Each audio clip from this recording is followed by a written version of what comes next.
I'm Mike. And I'm Adam. And this is Stuff and Waffle. Two friends talking about stuff, and often as not, waffling with frequent reference to Bond cars.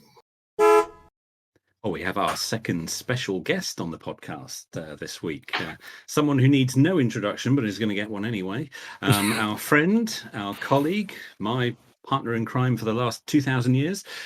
Please welcome Matt. Hello. Is it really only 2,000? I do. Oh, yeah, that's a fair point. It might not be. Yes. Oh dear. Feels like longer than that, I grant you. On occasion. Well, yes. Yeah. Well, we all have those moments. Indeed. Now you don't have Phil's compulsion for serially buying crap on eBay, but you have had a wide and varied car history. I have, yes. Yes, probably. Yes, not as eclectic, shall we say, as Phil's. No, I would perhaps some of them more carefully selected. Yeah, possibly up with him on quantity. 42 is a fairly seminal number in my car history. Wow. In addition to obviously being the secret to life, the universe, and everything. Very good. It does also represent the number of vehicles that I'd owned and my age at the time of that coalescence. Very good. And I've had probably another 5 or 6 since then. And that would take me to 48, 49. Sadly, I'm north of 50. So I've got some buying to do really to catch up again. But yes, I was 42 when I owned my 42nd vehicle. Many of which have some of which have lasted a lot longer than others. Yes. There can't be too many people that can claim that. Actually, that's quite special. Yeah, well, a nice stat to have, isn't it? Yeah, I've yes. So I think I'm probably on 47, 48 now, something like that. I've had anything between. I owned a car for 3 hours once. Very impressive. And I have owned. I think favourite. Yeah. Well, I purely because I literally bought it and told the guy in Staines Snooker Hall about you do it. Get about, don't you? Yeah, and he said that sounds great. He said I like those cars. It was a Ford Granada 2.9i gear. If you so this was the last. This is when Ford were raiding the parts bin. So this was the Granada with the Scorpio front before they started calling it the Scorpio. Right. Okay. Oh yeah, I know. Yeah. And yes, and it sort of had everything on it.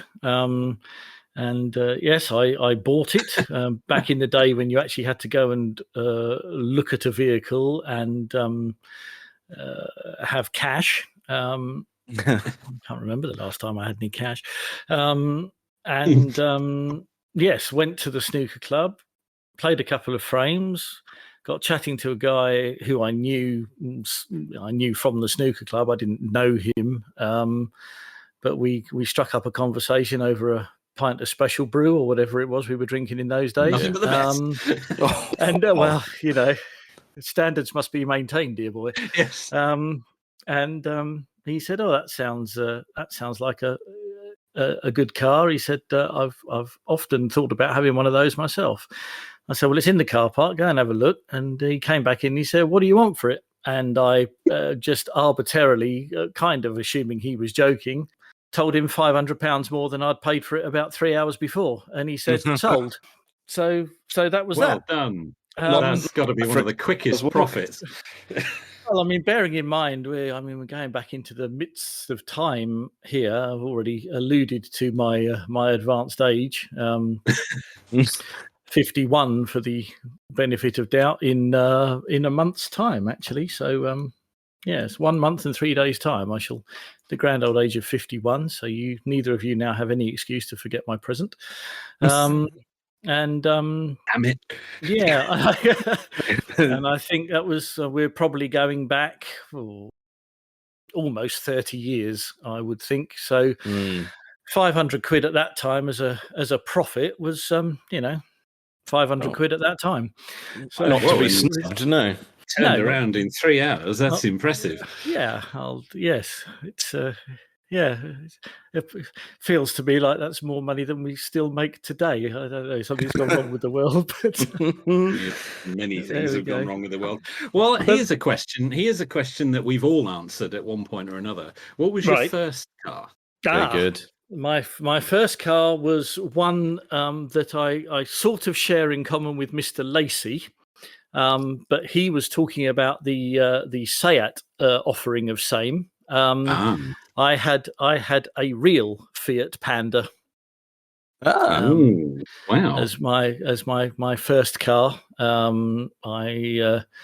I was lucky enough. I'm assuming the examiner was in a hurry to go for lunch or something. I was fortunate enough to pass my test at the first time of asking, despite making a complete pig's breakfast of the reversing round corner, and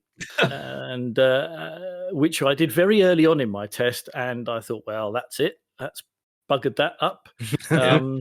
We'll just go through the motions now. And I think I must have relaxed so much that I obviously did the rest of it in a fashion that he thought, oh, okay, yes, he cocked that up, but we'll let him off because the rest of it's been fine. And I could not believe it when he said I'd passed. But good. I did one of these intensive driving courses. I think I did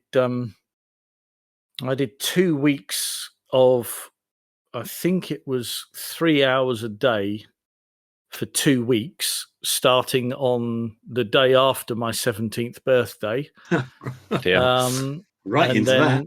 Yeah. And then I managed to get a cancellation for a test. I still had to wait a couple of weeks, but I think I passed my test within about 8 or 9 weeks of my 17th birthday.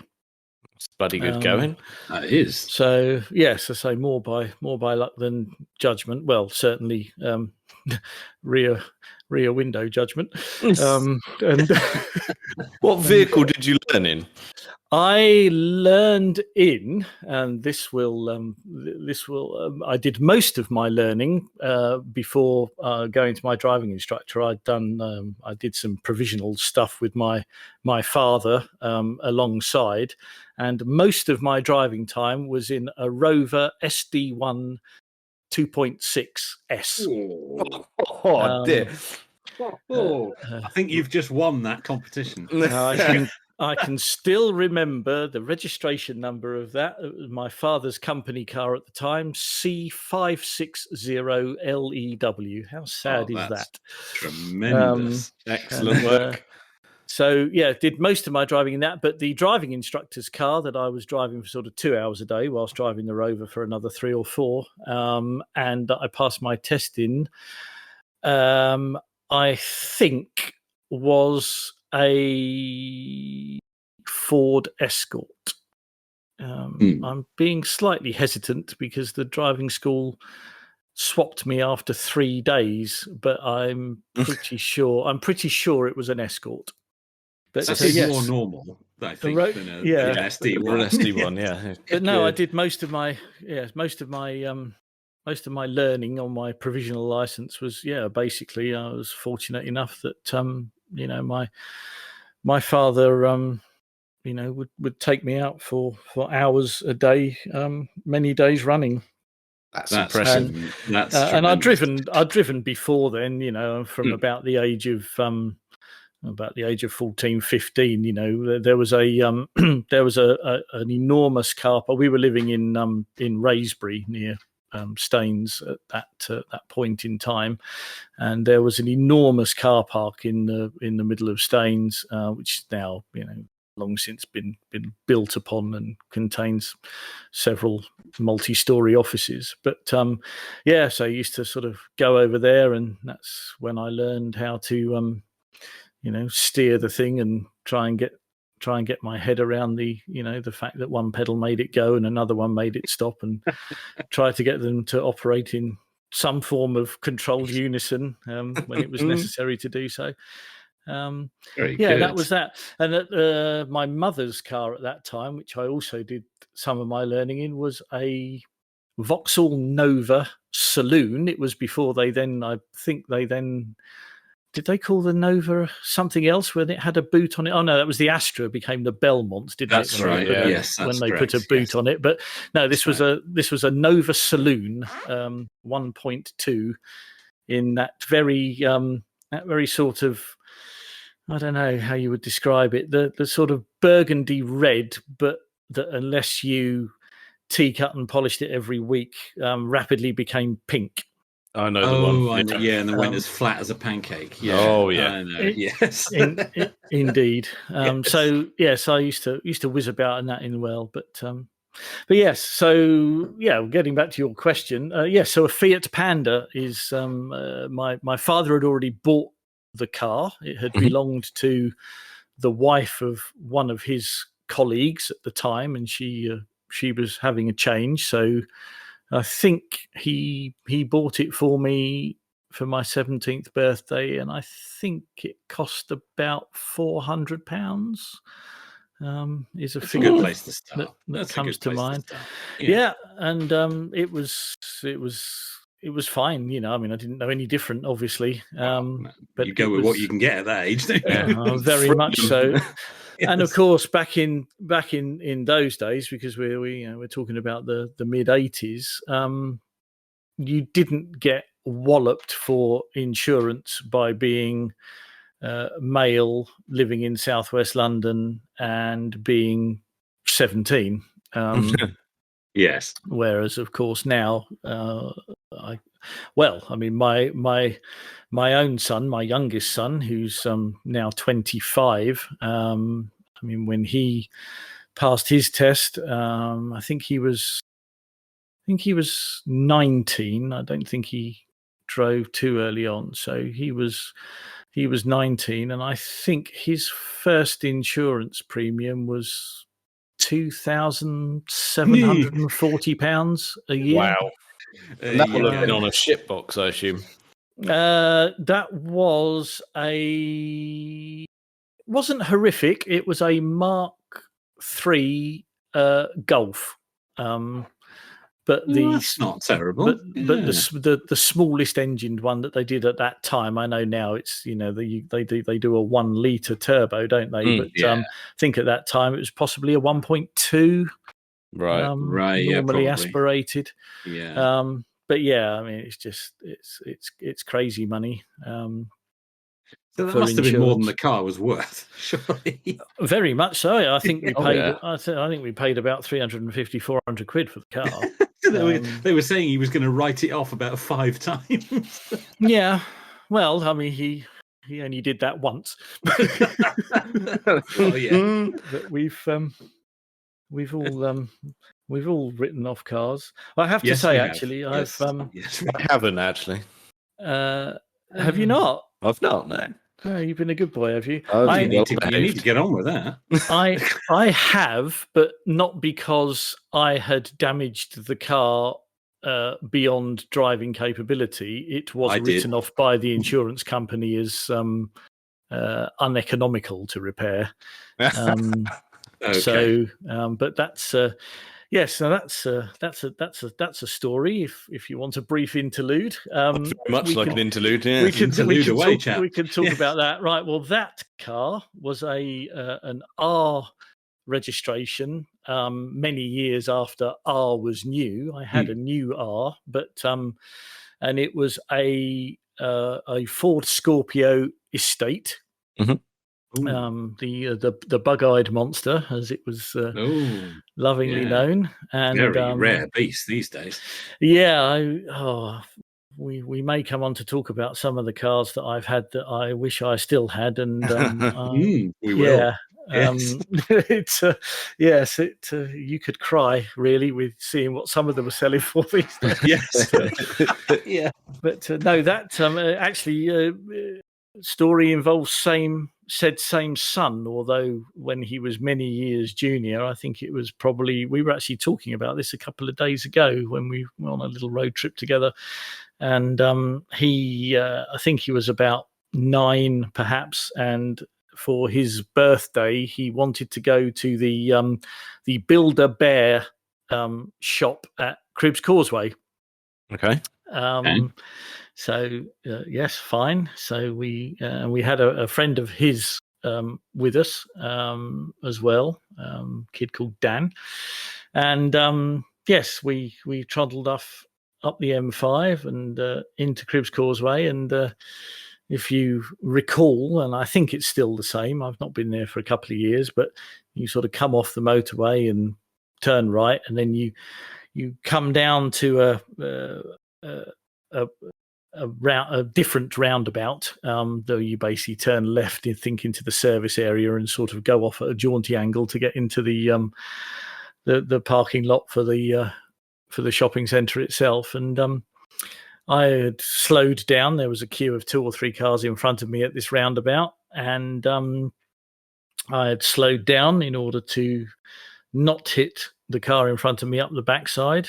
Sadly, the car behind us hadn't had the same foresight, and I looked in the rear view mirror and saw it approaching with alacrity, and I said to no one in particular in the car, I said, we're about to get whacked, which probably not the most sensible thing to do, of course, because it made everybody else tense up. I was already tense, but I think you felt the need to share.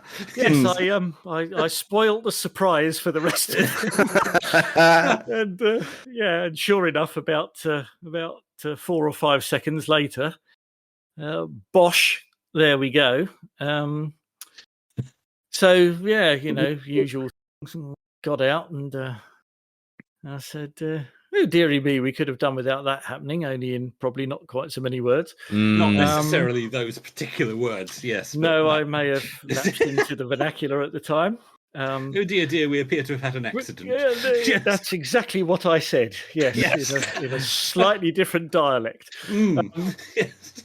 And yes, but the car behind was being driven by not being driven by, being driven by one. Otherwise, that may have explained why the accident occurred. But contained 2 ladies of a certain age, and the driver was distraught. And it quickly became apparent that actually the biggest issue here was not that my back bumper was lying in the road, and that I was extremely irritated by the situation, but it was rather a case of there was this hysterical woman who sort of needed calming down. They didn't didn't quite get to the Basil Fawlty Polly stage where it required several slaps around the face, but I think her friend was considering it at one point. But anyway, we calmed her down, and then she went from hysterical to extremely apologetic, and that was that. Oh dear! But actually, the damage to said Scorpio estate was a completely destroyed back bumper. And a cracked rear light. And anyway, we finished our business. Unfortunately, it was an estate car, so the bumper fitted nicely in the back to drive home again. What was she driving? What car hit you? I have absolutely no recollection at all, I'm afraid. Very good. I don't know. I shall not even pretend to invent a vehicle. I have no clue. Fair enough. Yes, took the car home, phoned the insurance company, lada, lada, lada. It was taken, I think they dropped me off a loan car and picked that one up because it was drivable. Took it away and phoned me a few days later and said, no, we're going to write it off. Now, I'd had this thing about not long, 8 or 9 months, and I think I'd paid about £3,000 for it. Okay. Came from a garage in well, they were in Westward Ho at the time. They're in Bideford now, and it was a good altogether car, very comfortable as they were. Yeah. And I think I paid call it £3,000, the old 2,995, sir, and I'll knock 20 quid off for half a tank of fuel, sort of thing. Yes. And they phoned me and said, we're going to write it off because it's going to cost too much to repair. And I said, well, how much is it going to cost to repair? And they said, well, we think the repair cost is about £1,800. What? And I said, really? So anyway, I said, well, I'm not very happy with that. I said, what do you want? What do you want for me to buy it back? So they came away and they said, well, if you have it back, we will give you £2,200 and the car, but you have to pay your £100 excess. So okay, so I'm effectively getting the car back damaged and £2,100 if you knock off the excess. Yeah. And I took it to a garage, a different garage, not the one where I bought it from. And I said, what do you reckon here? Then he said, if it was my car, he said, I'd stick that bumper back on and gaffer tape it up. So that was that. But we went off a massive tangent there, and I've completely forgot where we came from. But we got there. We got there somehow. That's good stuff. That is. So, all right then. So if we head back to your Panda, and that car was bought for you. That car was bought for me. What was the car that you first bought yourself? Well, it's a good question. Now, here is a vehicle that I have not heard mentioned anywhere for 1,000 years, and particularly not on your podcast. I liked, and as Mike particularly knows, and you'll know, Adam, from the various vehicles you've seen me driving in, I'm a taller gentleman.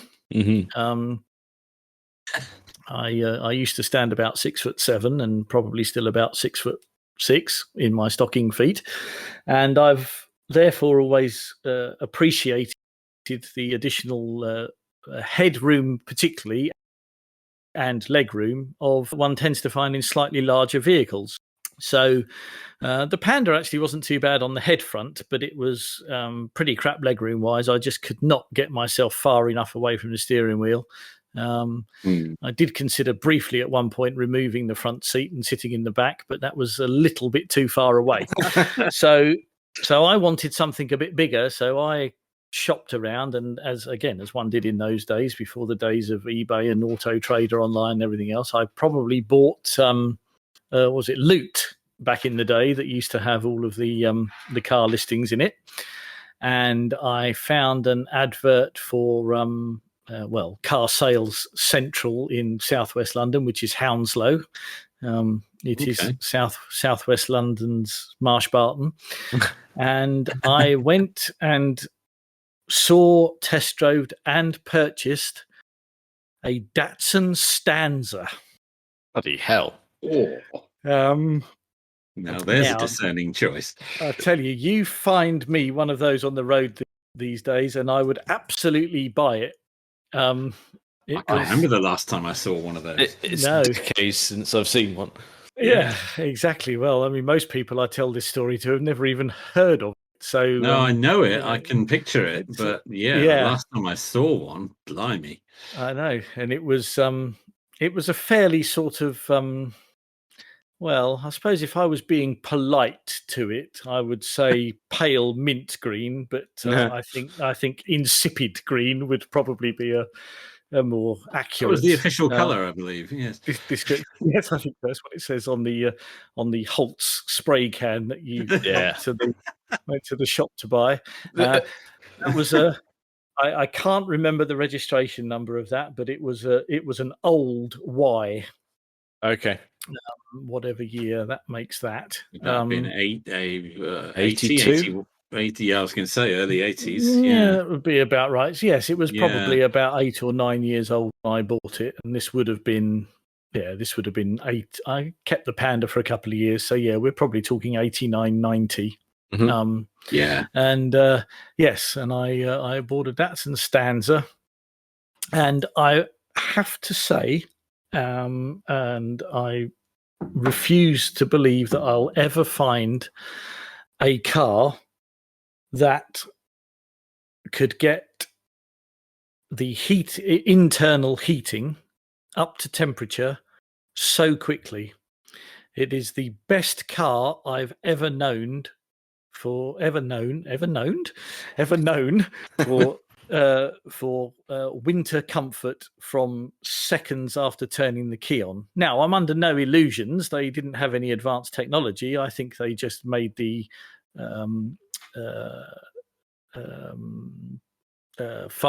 bulkhead is the word I'm searching for. Yeah. I think they just made the bulkhead out of papier mâché, so it That'll do it. That'll do it. Yes. very little time for the engine heat to start coming through. But no, it was great, and I had that car for a good couple of years, and in the end, its head gasket let go quite spectacularly. But no, it was a great car and very comfortable.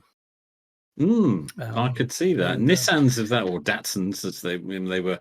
I believe the Stanza was badged as both in its time. Yeah, I had the Datsun badge, I believe. Yes, they were turning out real quality stuff at the time. Did your one, if you've got a Datsun badge, did it have the one where it was the Datsun Stanza, but did it have the by Nissan underneath? I don't think that one did.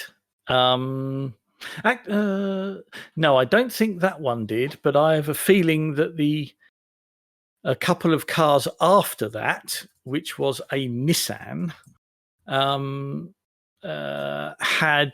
it was a Datsun, but I think it was I think that had the Datsun and then the by Nissan in little writing underneath. That's right. And that car was I went from the sublime to the ridiculous. There were a couple in between, which if you really want to know, I did then. When the Stanza blew up, I inherited my mother's. She still had the same Nova saloon. Okay. But she was looking to change vehicles, so I inherited her Nova as a stopgap, and then shortly followed by probably certainly my most embarrassing new car purchase ever, and possibly my most embarrassing car purchase ever, which was we traded in that Nova, and my mother and I both had brand new, one registration number apart, 1 litre Nissan Micras. Very good. You see, did I say that quietly enough for it not to come out? It's fine. You're in pleasant company. We won't tell anyone. It's all right. We won't tell anyone. So, okay, that's good. I had one too. I've got nothing to be. So I can't judge you on that, I'm afraid. Okay, that's good. So yes, but that was very short lived. I soon realised. My mother, of course, being my mother, kept hers for years. But yes, I do remember the registration numbers of those, although I can't remember which was hers and which was mine. It'd be interesting to maybe look them up, and you can tell by the colour.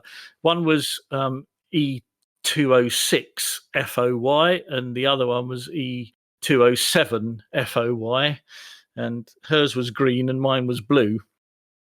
Very good. And just not my proudest moment. Looking back, the 207 FOY was green. Right, that was hers then. Yes, 30th of September 1987 was the registration date on that. Sounds about right. Yeah. So Isn't it frightening what you can find out in seconds these days? Isn't it just? Yes, I'm amazed that the police haven't come knocking yet, but there we are. Yeah. Trail is far too long. It's fine. We're going far away from the car topic there.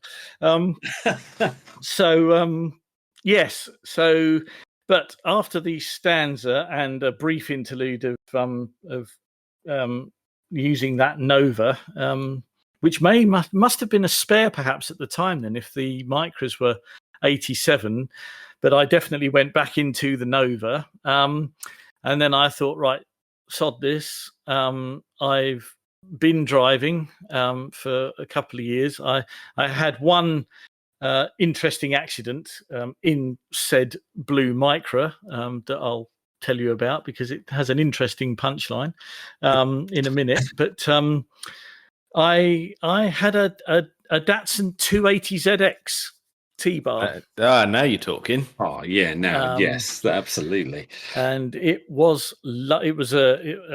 was an Y. I seem to have something about the time. I guess budget as I had more money, it allowed me to go up in style of vehicle, but not in age of vehicle. So, yes.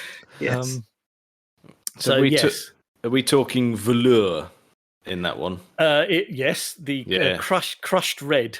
Nice. Oh, perfect. Yeah, white car. Obviously, removable glass panel roofs with the red velour interior and the matching red bags to put the roof panels in when not affixed to the vehicle. Oh, wow. White car, red interior. Did you roll up your suit jacket sleeves? I couldn't possibly comment. Very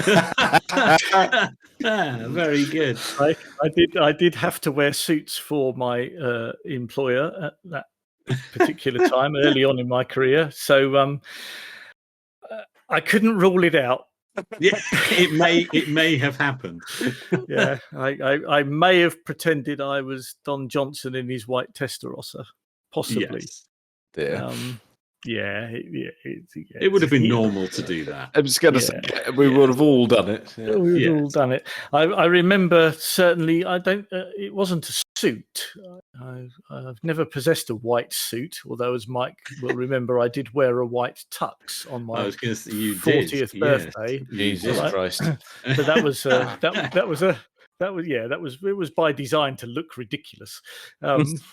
Yes, that was the whole point of it. Yeah, yeah, so it we'll was. confirm that. Yeah, yeah. So he didn't get it out and say, "Ooh, this is nice."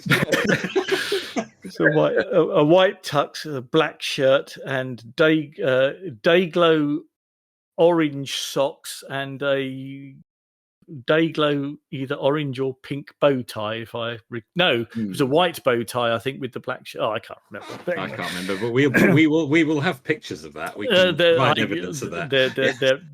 There is evidence. Yes. Yes. Good. Anyway, we're going off topic. But yes, I don't recall having ever owning or.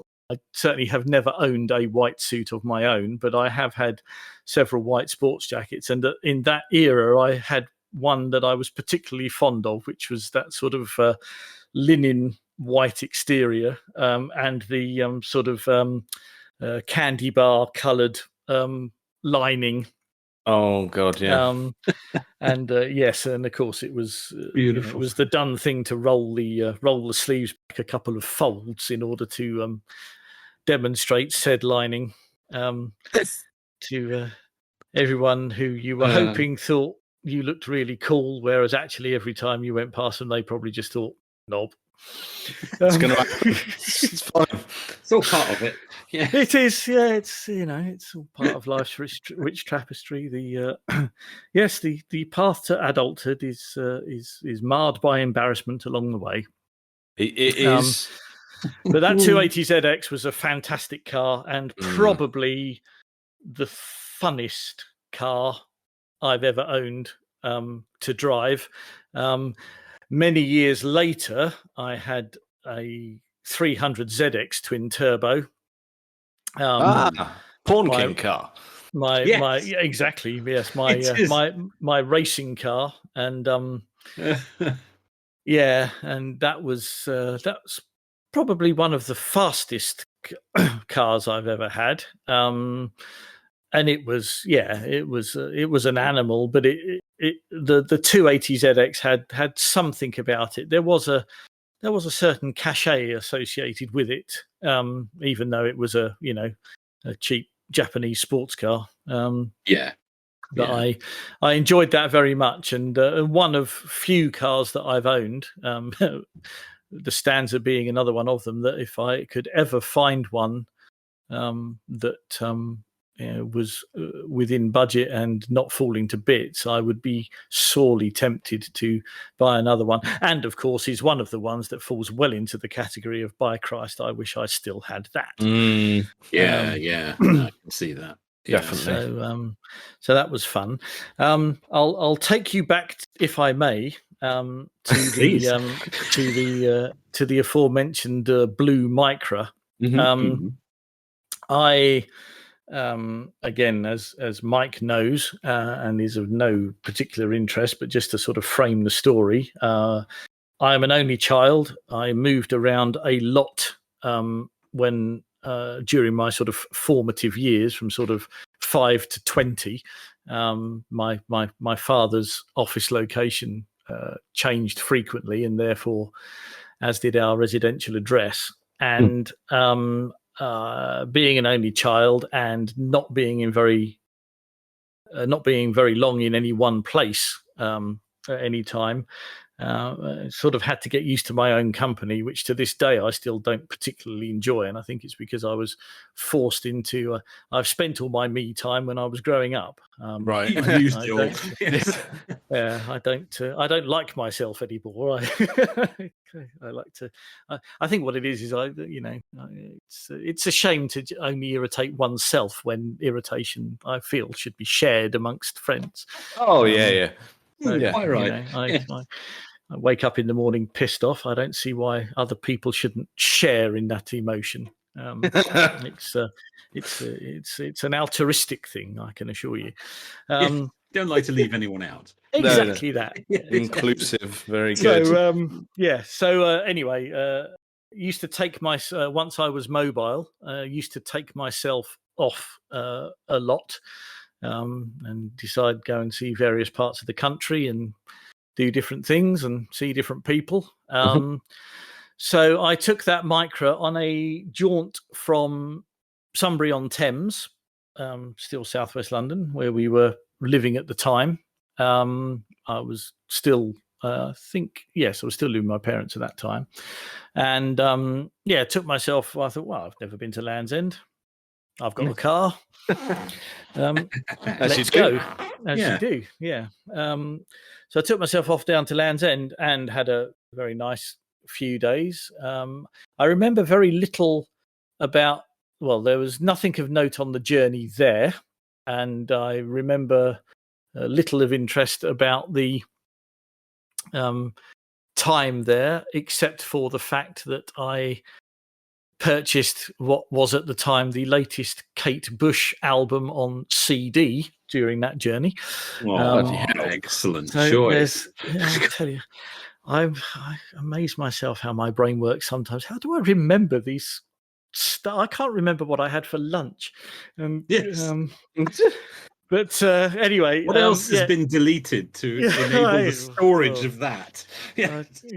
Exactly. Yeah, think of all the good things that must have happened for me, and I've forgotten about, and I yet remember that.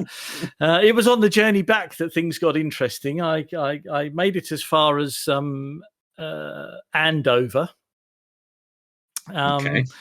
And I would normally have carried on the M3. There was some roadworks or something on the M3, so they were diverting people. So you had to come off at that junction before the M3 starts from the 303. And I was sent through some roadworks, which were very chicane shaped. And this wasn't, I would like to tell you this accident was caused by me being a, whatever I was at the time, 18, 19-year-old lunatic young driver. Sadly, that's not the case. I was doing about 30, and I took a left-hand corner in this coned chicane. And as I later discovered, or as the police later informed me many weeks later, after all of the forensic analysis had come back, well, actually transpired what happened was that my front left tyre blew. Oh, It took me up a bank on the left-hand side of the road because, with no tyre on that wheel, it just snatched left. Yeah. Without so much as a by your leave. I went up the bank on the left-hand side of the road. I came across the road pretty much sideways, collecting another vehicle en route. when did work? Again, not, never selfish. And I ended up in a ditch on the right-hand side of the road, as did this other vehicle. And I momentarily sort of, yes, I could insert a couple of words, but yes, finally removed my hands, finally managed to prise my hands off the steering wheel. I remember the vivid thing I do remember about that sort of, oh, thank Christ for that, I've stopped, it's over, I'm alive kind of thing. As I was removing my fingernails from the palm of each hand, Hotel California was playing on the radio. Again, why you remember that, I've no idea. Yeah. But that was playing on the radio, and anyway, I got out the car and I didn't really have any sort of clue as to what had really happened, other than an incident. And the sort of interesting and frankly funny, but not for her at the time, element to the story is that I walked along this sort of depression, ditch, whatever you call it, 20, 30 yards to where the car I had unselfishly collected on the way across the carriageway had finished up. And the guy, it was a husband and wife, and he was already out of the car, so I knew he was okay. And I said, I am so sorry. I said, I don't know what happened. I said, are you okay? And he said, yes, I'm fine. It's my wife I'm worried about. Now, when someone says that to you following a car accident, you think, oh my God, knees up round her head. What have I done? Eyeballs on the back parcel shelf. But actually, physically, she was okay. And you see, you can't help but laugh when you tell this story, can you? But physically, she was fine. And the guy said to me, he said, have you got any chocolate?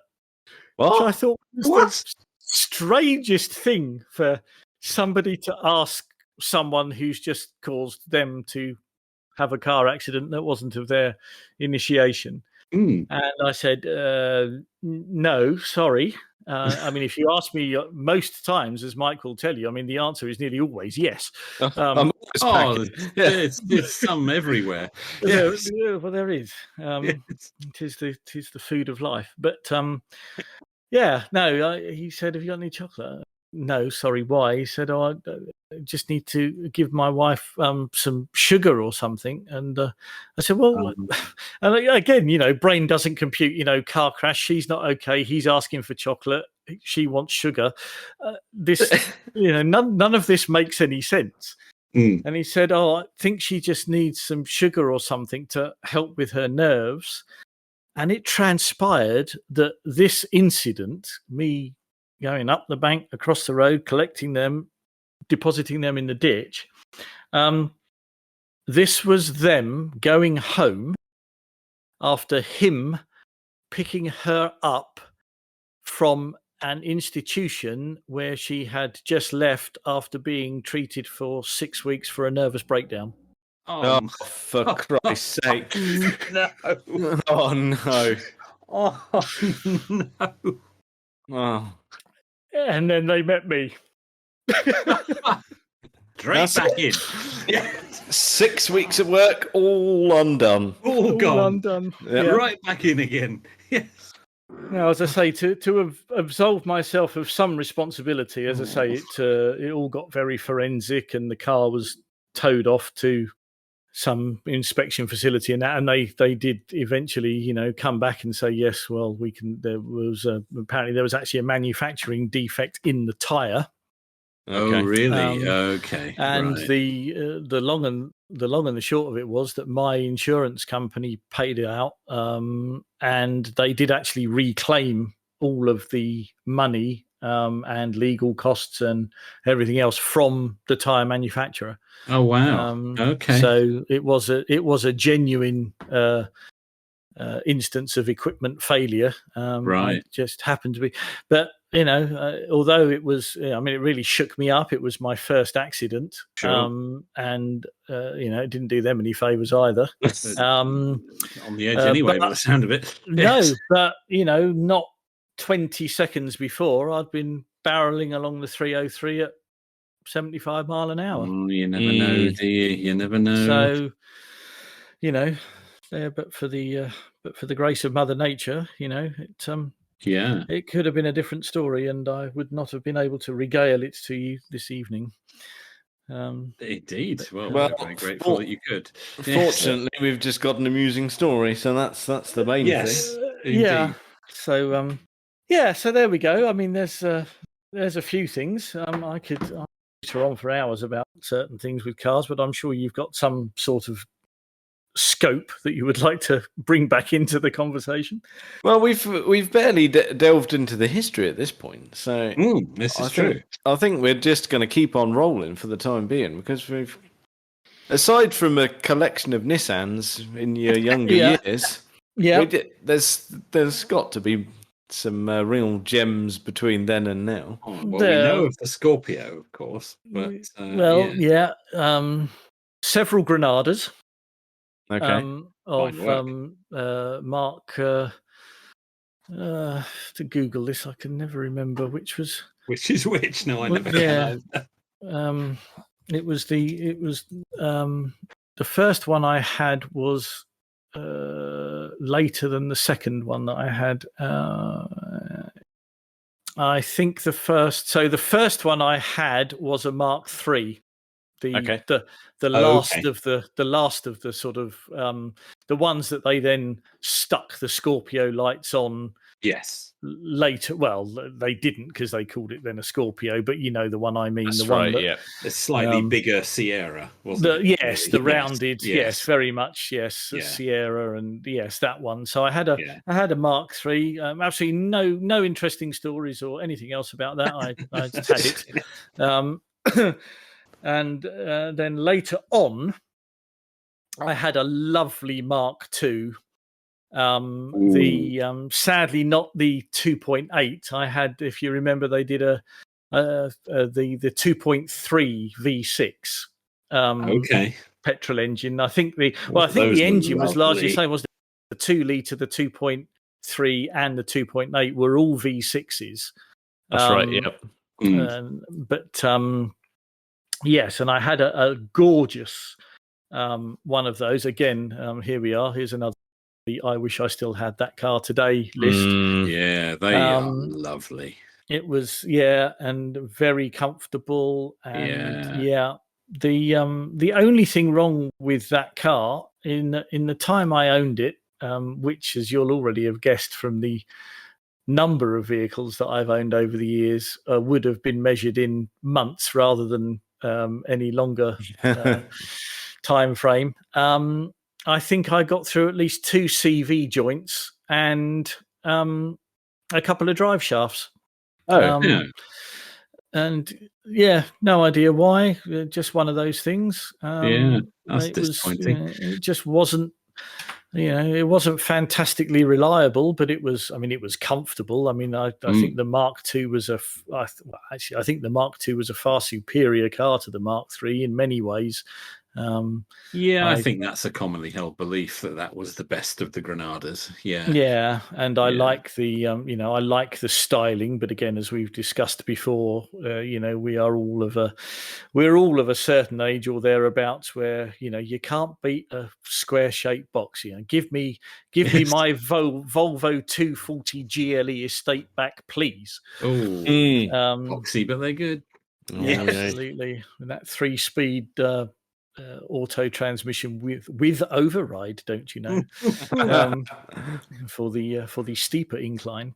Yes. And yes, so well, 4 or 5 Granadas at least. So I started with a Mark III, then had a Mark II, and then I think I was back to the Mark IIIs, and then I had a Scorpio Saloon and a Scorpio Estate. The car that I referred to earlier, obviously the Granada, the 2.9i, the snooker club car was the one you owned for 3 hours. Was one of those. Yes. What else of note? We've had a couple that have had. One which had an interesting previous owner, which is a vehicle that Mike knows about before. I know this one. Yes. Ford made a limited number of Escort RS Turbo convertibles. Mm-hmm. Yeah. There wasn't many made. I don't know how many I've done. As I tend to run my life these days, I've done absolutely sod all research before of any of my car history before talking to you about it. Quite right too. We'd have been disappointed if you'd come prepared. Yeah, exactly. Yes. No need for organisation, thank you. No. Excellent, good. I'll fit right in then. But yes, I had a what do you call it? Dark silver or grey? If you recall, around the XR3 IRS Turbo, there was a very sort of deep but yet bright grey. I don't know whether you call it dark silver or bright grey. I know, yeah. Had one. Didn't they call it gunmetal grey? That's probably it, actually, but very highly lacquered to give it a shine. Yes. Very highly lacquered. And yes, and I had one of those for a little while, and its previous owner was Boris Becker, the tennis player. Really? Bloody hell. There you go. Well, he wouldn't make that up, would he? You can picture him in it, really. Yes. Yeah, he'd be quite at home in that, wouldn't he? Yeah. He's in his Donne polo shirt and little ginger beard, getting slightly damaged in the sun. That's it. Balls rolling back and forth. Yeah. Yes. So that was again, it was a good car, nippy, obviously, as they were. But yes, I mean, unexceptional, other than the fact that it was, a rocket-powered roller skate of its time. That followed on from I often have one of the reasons I've sort of managed to rack up the balls on the abacus to one side in terms of the quantity of cars I've owned is that I've often had multiple simultaneously. Or simultaneously for anyone who's listening who can't speak English. That's your American market gone, chaps. Yeah. Well, we're just beginning to gain a bit of ground over there. I'll think of a reason to say Fender in a minute, and it'll all be all right again. I'll be fine. And I had I've had a number of cars at the same time, being able to rack up the numbers. And at the time of having that, I also had a Fiesta XR2. Very good. Very good. With the pepper pot wheels again. Add to the I wish I still had that car today. Yeah, this list is growing. Very cool and collectible these days. Those are. Yeah, very much so. In silver. Oh, nice. Unusual colour for one of those. So that was sort of one of the fun cars. The RS Turbo convertible was one of the others, and the daily. I think I was working in Slough at the time, or somewhere that I didn't particularly want to leave a vehicle of some decency in any sort of public space for too many hours, particularly in the winter evenings. As my daily driver, Ford Orion 1.6. Oh, there's the high point. There we go. There we are. So that's beautiful. I'm always happy to drive something that doesn't necessarily reflect either mine or anybody else's idea of what a good car might be, but they all serve a purpose.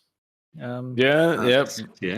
Remember years ago, Keke Rosberg, when he was driving for Renault in Formula One. If you remember, when he wasn't driving motor cars very fast, he would be seen everywhere in double denim, pulling on a Gitane or a Marlboro or whatever his cigarette of choice was at the time, and he obviously could have had the pick of any vehicle on the planet that he wanted at the time, and particularly any Renault, and he chose to drive around. His daily driver was a 15-year-old, I believe, 5-year-old at that time, Renault 5.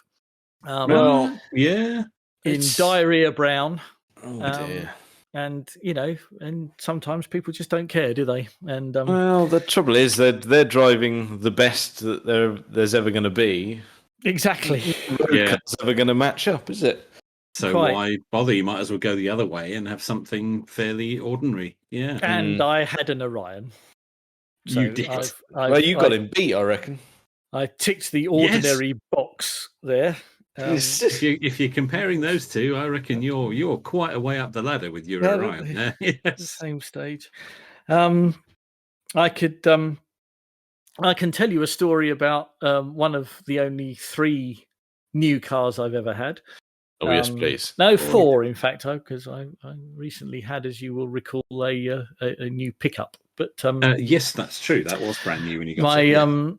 So yes, the third brand new car that I ever bought, which was back in it was whenever R was new. So what was that?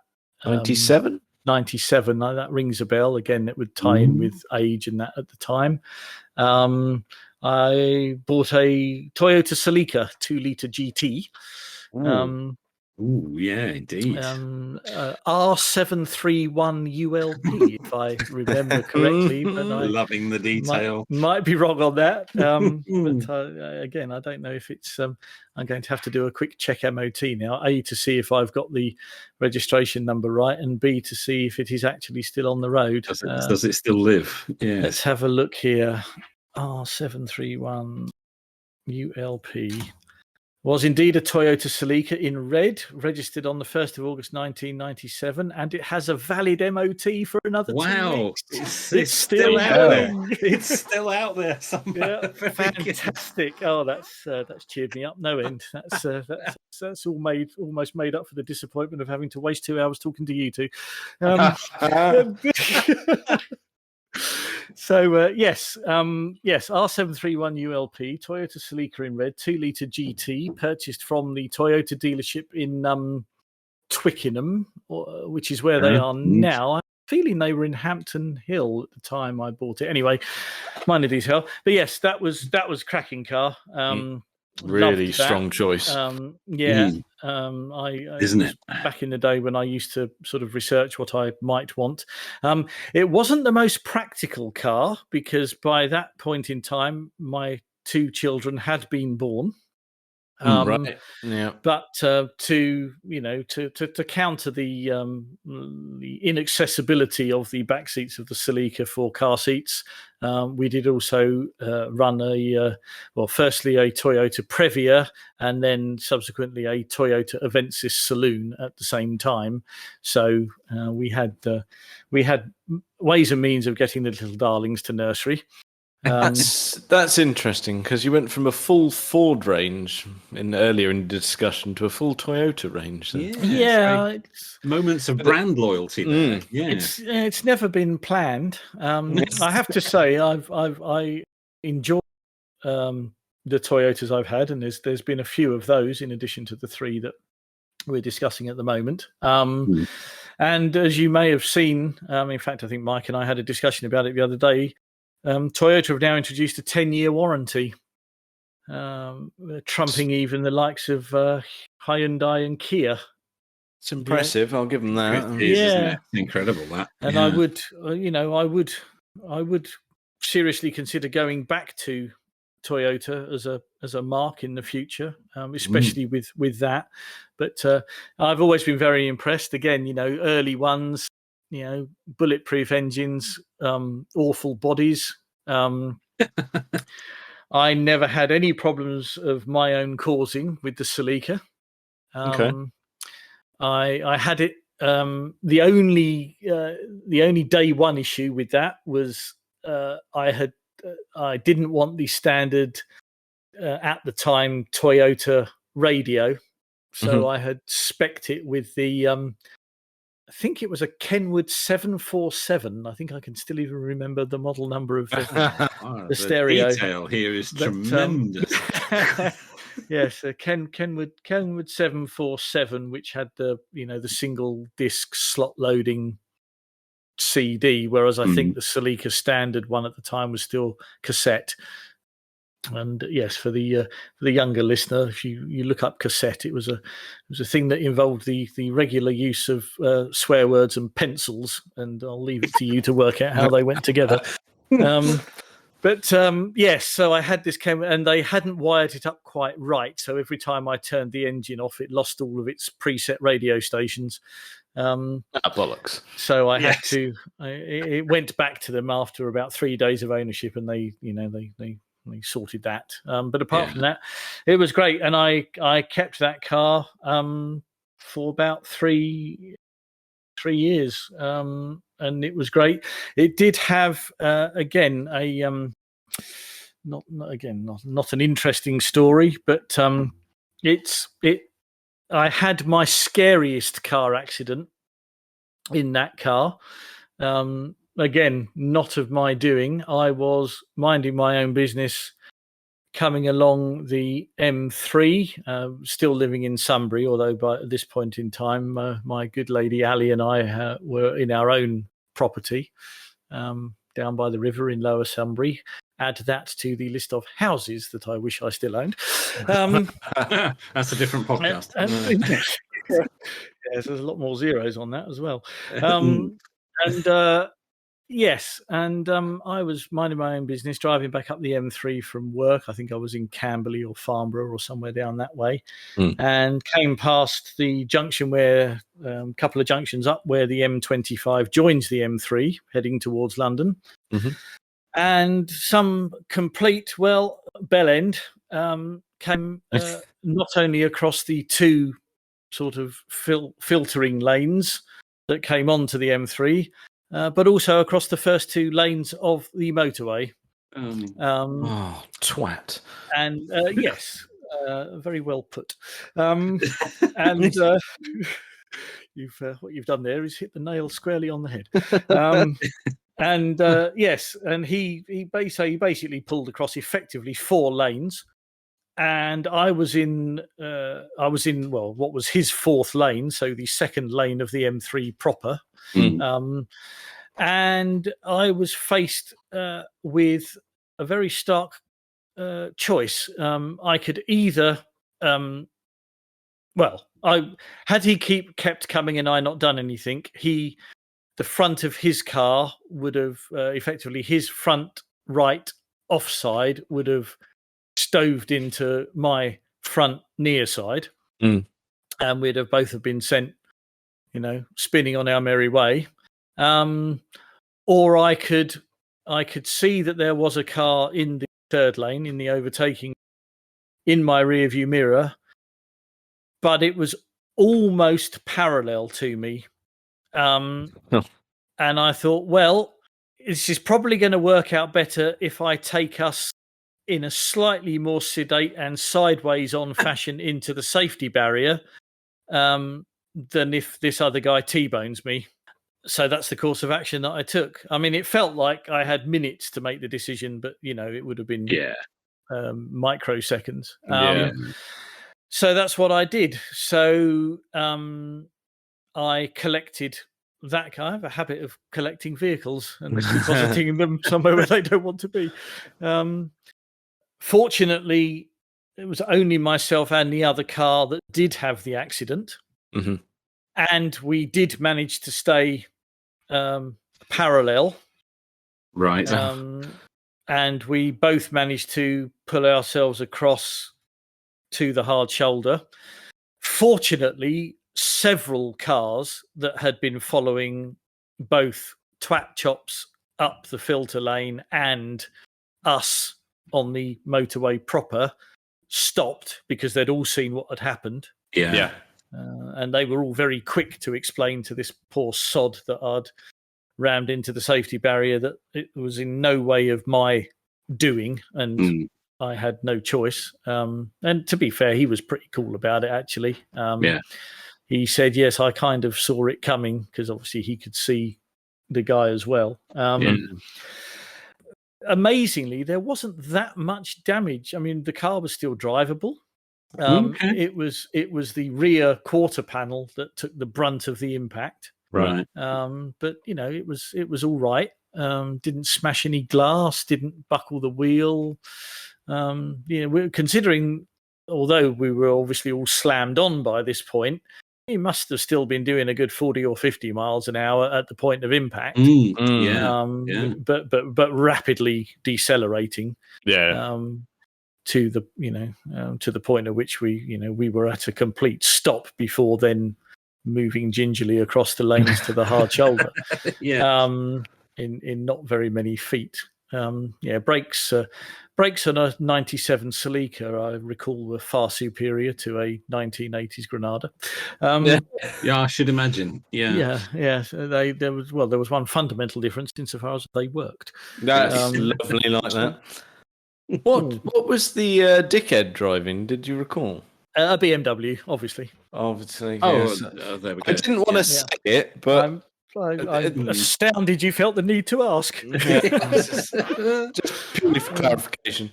I've had BMWs as well, which we may come on to talk about. But he was driving a BMW and just disappeared off.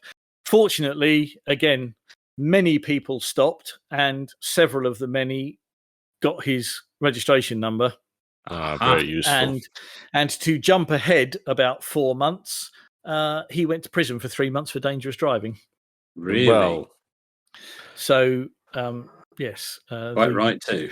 There was an outcome. The slight twist in the tail on this story is that the my car, the Celica, was taken in for repair.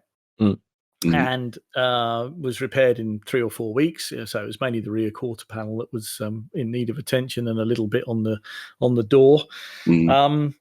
My office was just up the road from our house at the time, and I was actually working that day in central London, and our office was just around the corner from the train station. So I'd gone up into central London on the train that day, and Ali had kindly offered to I had a phone call to say that my car was ready for collection, so I phoned her and said, car's ready, would you possibly mind going to collect it? The body shop, again, was only a 15-20 minute walk from our house, so she didn't need transportation to get there to pick it up. So she went and picked it up. She went to Marks and Spencer's.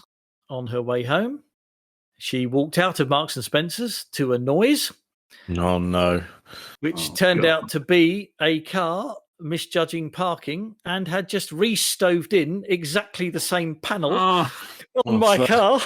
No. So, so I phoned the garage and said, can you do it again, please? that repair you've just finished. Yeah. Let's pause things there before Matt has another accident. Join us again next week for the concluding part of Matt's Motoring Tales. Be sure to check out Stuff and Waffle on Twitter and Instagram, and feel free to email stuffandwaffle@gmail.com.